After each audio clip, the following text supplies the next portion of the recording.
Brilliant. You mentioned you've been looking at this for 20 years. I didn't actually realize it's as old as that. So before we start, help us define terms, because this actually might be new for some people. What is the New Apostolic Reformation, otherwise known as NAR?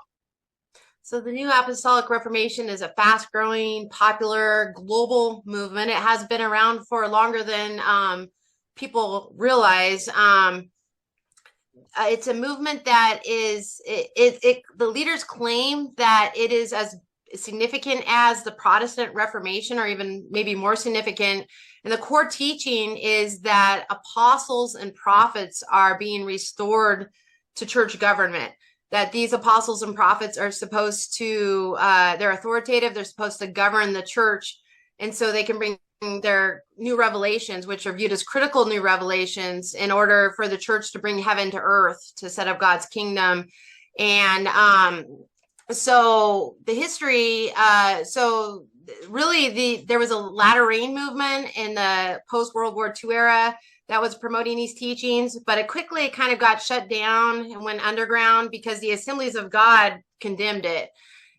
But then prophets started resurfacing in churches and independent charismatic churches in the 1980s, and apostles started resurfacing in the 1990s.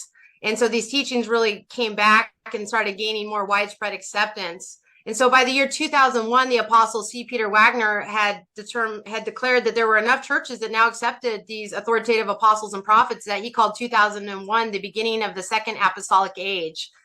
And so there are many churches now out there that believe that apostles and prophets are supposed to hold the highest offices in church government, and pastors and elders and all other Christians are supposed to come under their authority and to submit to them so they can receive their new revelations that will help all Christians develop miraculous powers like prophesying, learning to heal the sick, raise the dead. And the thing we want to be really clear about is New Apostolic Reformation teachings are not historic Pentecostal charismatic teachings about the miraculous gifts. They're not just teachings that some people today might have a gift of prophecy or speaking in tongues or working miracles, things like that. The teachings in this movement go way beyond that, and they say there are actually apostles and prophets who are govern the church and hold these authoritative offices and prophesy authoritatively. And so many Pentecostals and charismatics are actually concerned about this movement because the teachings are so extreme, and they're a departure even from historic Pentecostal charismatic teachings. And one more thing we really like to point out is people in this movement, they often they won't say they're part of the New Apostolic Reformation necessarily by that name.